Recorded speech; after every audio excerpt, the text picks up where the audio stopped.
प्रिय दर्शकों, ओम नमः शिवाय। आइए आज एक बहुत ही महत्वपूर्ण रत्न पन्ना के बारे में चर्चा करते हैं।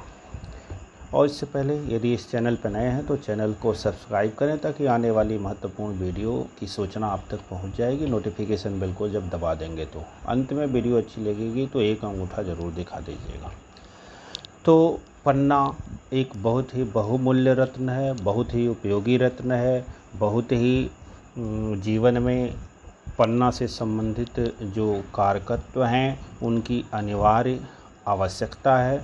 तो इस पन्ना के बारे में विस्तार से हम चर्चा करते हैं, पन्ना और फिर पन्ना का विकल्प।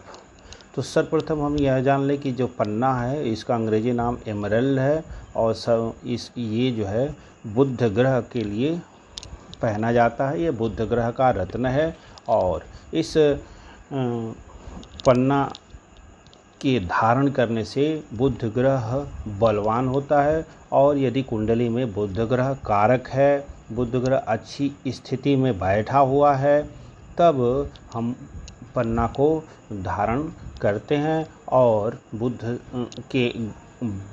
को बलवान बना करके बुध से संबंधित समस्त लाभ प्राप्त करते हैं।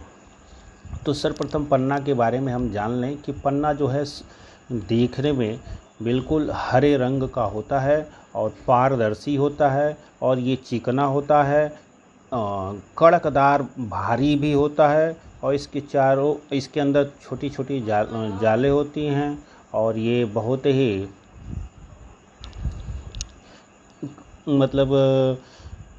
देखने में खूबसूरत होता है। और ऊपर से यदि देखेंगे तो लगेगा कि अंदर क्रैक टाइप का है, लेकिन वो अंदर जो है उसमें छाया होती है, वो क्रैक होता नहीं है।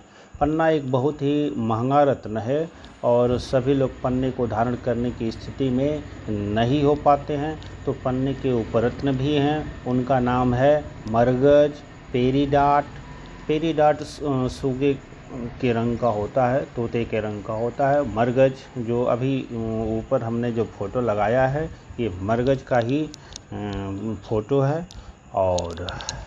और इसमें बैरूज आता है, एक्वामरीन आता है। लेकिन अब जो उपरत्न आते हैं तो उपरत्नों में कलर में थोड़ी सी विभिन्नता हो जाने के कारण थोड़ा सा प्रभाव भी बदल जाता है। अब यदि पन्ना या मरगज या पेरीडाट या बैरूज बुध ग्रह को बलवान बनाने के लिए धारण करना है तो रंग जो है बिल्कुल हरा होना चाहिए। जैसे ही उसमें पीली आभा आ जाएगी तो कुछ गुरु का प्रभाव आ जाएगा, लाल आभा आ जाएगी तो कुछ सूर्य और मंगल के प्रभाव आ जाएंगे। मतलब मिक्स जब कलर बदलेगा तो ग्रहों की युति के समय उसका प्रयोग किया जाता है। तो साधारणतया सिर्फ बुध को बलवान बनने के लिए हरे रंग का ही पन्ना, बैरूज, पेरीडाट अथवा एक्वामरीन पहनेंगे। फिरोजा भी एक रत्न है जो बुध ग्रह से संबंधित है, लेकिन फिरोजा भी संयुक्त रत्न है, बुध शनि आदि उसमें मिले हुए हैं, उसकी अलग वीडियो आएगी। तो पन्ने के धारण करने के समय रंग का आप ध्यान अवश्य रखेंगे। सर्वश्रेष्ठ श्रेणी का पन्ना कोलंबियन पन्ना होता है, ब्राज़ील में भी ये पन्ना पाया जाता है। उसके बाद से भारत में भी थोड़ी बहुत मात्रा में ये पाया जाता है। यदि आपके पास कुंडली नहीं हो तो भी आप कुछ अनुमान लगा लेंगे कार्य व्यापारों से कि आपको पन्ना धारण करना चाहिए या नहीं। यदि आपका जो कार्य और व्यापार है वो पठन पाठन से संबंधित है, जैसे स्कूली मास्टर हैं, जैसे स्टेशनरी की दुकानें हैं, कापी किताब की दुकानें हैं, कला के क्षेत्र में हैं और संचार के क्षेत्र में हैं, बुद्धि से जुड़ा हुआ कोई कार्य कर रहे हैं और व्यापार का कारक बुध है, तो यदि आप व्यापारी हैं तो आपके लिए पन्ना पहनना उपयोगी साबित होगा। यदि आपके पास जनरल स्टोर है, किताबी की दुकान है, उसके बिजली विभाग में भी कुछ हद तक बुध की उपयोगिता रहती है।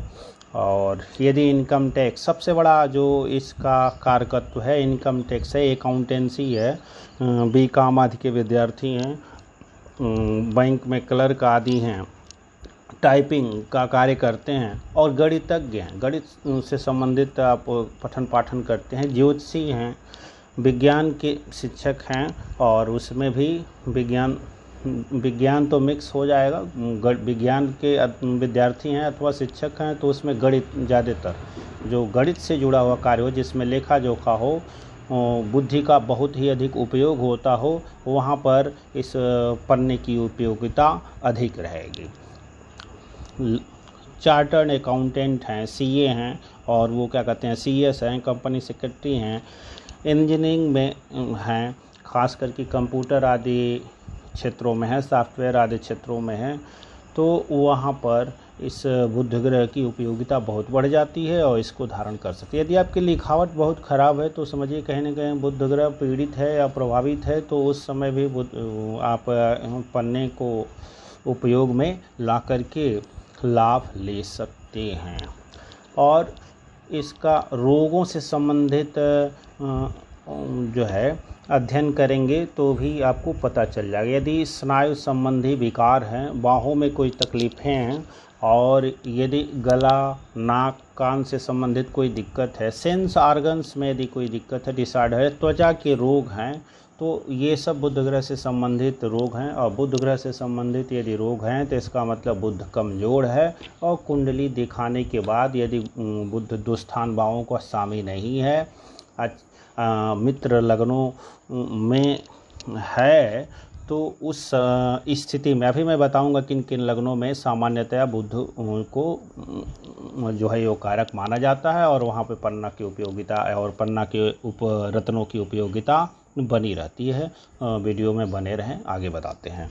तो जो रोग हैं तो त्वचा से संबंधित रोग हैं, बुद्धि कमज़ोर है, दिमाग कमज़ोर है, उस समय जो है बुद्ध की कमजोरी समझी जाती है और कार्य करने में बहुत जल्दी थकान महसूस हो जाता है, क्योंकि दशम भाव का स्थायी कारक बुध है, उसके बाद शनि है, उसके बाद गुरु है और उसके बाद सूर्य आता है।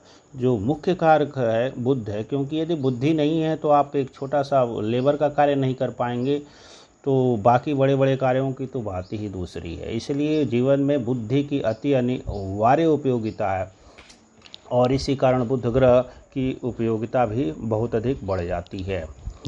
तो ये जो पन्ना है इसके धारण करने से बुद्धि बढ़ती है, त्वचा संबंधित रोगों में लाभ होता है, बुद्धि बढ़ती है तो अकाउंटेंसी, गणित, दिमाग, स्मरण शक्ति, इन सब में वृद्धि होती है। सेंस ऑर्गन्स हमारे मजबूत होते हैं, अच्छे प्रकार से कार्य करते हैं। नर्वस सिस्टम, स्नायु संबंधी जो विकार आते हैं और पागलपन के रोग भी कुछ हद तक है, निर्णय लेने की शक्ति है, ये सब काफ़ी मात्रा में बढ़ती है और जीवन में हमको जो है इससे काफ़ी लाभ मिलता है। तो ये रहा जनरल। अब हम देखते हैं कि लग्नानुसार, यदि आपके पास जन्मपत्रिका लग्न और राशि के अनुसार दोनों अलग चीज़ है, और मैं अभी स्पष्ट कर दूं कि रत्नों का धारण जो है लग्नानुसार किया जाता है, राशि के अनुसार नहीं। ये यदि लग्न बहुत कमज़ोर हो और जन्म राशि का जो अधिपति है, अर्थात मान लीजिए मिथुन राशि है, तो मिथुन राशि है तो उसका स्वामी ही बुध हो गया, तो बुध और लग्न मान लीजिए हो गया तुला, तो तुला का स्वामी हो गया शुक्र। अब शुक्र से अधिक मजबूत ये बुध है और मिथुन राशि में ही 3-4 ग्रह बैठे गए हैं, तो वहाँ पे देखा जा सकता है कि कहीं ये तो प्रभावी नहीं हो रहा है। तो ये काफ़ी शोध करने के बाद ही देखा जाएगा। मैक्सिमम 90% से ऊपर स्थितियों में लग्नानुसार ही रत्न धारण किया जाएगा, क्योंकि लग्न शरीर है, व्यक्ति और शरीर पे ही रत्नों को धारण किया जाता है। और जो लग्न का ही दुश्मन होगा तो वह हमारे शरीर में ही विकार उत्पन्न कर सकता है, रोग उत्पन्न कर सकता है। तो इसलिए लग्नानुसार रत्नों को पहनेंगे। तो सर्वप्रथम यदि आपका मिथुन लग्न है, वृष लग्न है, मिथुन लग्न है, कन्या लग्न है, तुला लग्न है, मकर लग्न है, कुंभ लग्न है, तो 1 2 3 4 5 6 इन 6 लग्नों में ब्रेक्स यानी 2 नंबर, 3 नंबर यानी मिथुन, 6 नंबर यानी कन्या, 7 नंबर यानी तुला, 10 नंबर यानी मकर, 11 नंबर यानी कुंभ। इन राशियों में यदि बुध केंद्र और त्रिकोण में स्थित है, लाभ भाव में स्थित है, तृतीय भाव में स्थित है, तो इसके रत्न, पन्ना अथवा मरगज अथवा पेरीडाट को धारण करने से आपको पूर्व में जो भी लाभ बताए गए हैं वो सब प्राप्त होंगे। यदि आपकी कुंडली के लग्न में ही जो है बनेगा, यहाँ पे जैसे यहाँ पे देख रहे हैं तो यहाँ पे ये लग्न बनता है इस भाव में, तो यदि यहीं पे 1 लिखा है, यहीं पे 4 लिखा है, यहीं पे 8 लिखा है, यहीं पे 9 लिखा है और यहीं पे 12 लिखा है, तो उस स्थितियों में जो है पन्ना और पन्ना के उपरत्नों को साधारणतया धारण नहीं करेंगे। वहाँ पे यदि बहुत उपयोगी हो ही गया तो वहाँ पे मिक्स रत्न हैं, उनके बारे में सोचेंगे, जैसे फिरोजा हुआ, जैसे पीला एक्वामरीन हुआ, जैसे हरा बैरूज हुआ। इन रत्नों के बारे में सोचेंगे, वो बगैर ज्योतिषी विश्लेषण के उसका निर्णय करना अनुचित होगा। सिंह लग्न में दूसरे और एकादश भाव का स्वामी हो जाता है, और यदि सूर्य से तात्कालिक मैत्री की स्थिति में बुध है और अच्छे भाव में स्थित है, जैसे एकादश भाव में ही स्थित है और जैसे मित्र राशि में स्थित है, तो और सूर्य से भी तात्कालिक मित्रता में है, तो सिंह लग्न में भी बुध के रत्न को धारण कर लेने से लाभ ही प्राप्त होगा। जैसा कि हम जानते हैं कि सूर्य के साथ एक घर आगे या एक घर पीछे अथवा साथ में ही बुध सदैव रहता है, तो इस कारण यदि सिंह लग्न है और कहीं आसपास ही सूर्य है, तो सूर्य से या तो साथ हो जाएगा तब, और सिंह लग्न हो जाएगा तब तो तात्कालिक शत्रु हो जाएगा। तो उस स्थिति में बुध के रत्नों से भी बचना चाहिए, क्योंकि वहाँ पे फिर तब मंगल और गुरु को देखना होगा। जब उनको देखना होगा तो हरे रंग यानी इस बुध से परहेज करना। फिर भी इसकी दशा आ गई और ये केंद्र त्रिकोण में और लाभ भाव में बैठा है, स्वराशि में बैठा है, तो सिंह लग्न में भी पन्ना धारण करने से लाभ ही प्राप्त होगा। तो ये रहा पन्ना अथवा एमरेल्ड और इसके उपरत्नों के बारे में जानकारी। और यदि वीडियो अच्छी लगी है तो लाइक कर दें और चैनल को सब्सक्राइब करें, ताकि अगली आने वाले जो सभी रत्नों पे वीडियो बनेगी, अन्य भी ज्योतिष के संबंध में जो बहुत ही अच्छे कॉन्सेप्ट क्लियर करने वाले जो पार्ट होंगे वो आते रहेंगे, जिनकी सूचना आप तक पहुंचेगी। क्योंकि हमें लफाजी न करके जो शास्त्र में बताया गया है, जो ऋषियों ने बताया गया है, उसकी सीमा में रहते हुए आधुनिक परिदृश्य में ज्योतिष को आगे लेके चलना है। और यदि कोई जिज्ञासु मिलता है तो उसकी शंकाओं का समाधान करना है, और यदि कोई कुंडली विश्लेषण कराना चाहता है तो अपने ज्ञान, विवेक और बुद्धि के अनुसार उसका समाधान और सहयोग करना है। तो नमस्कार।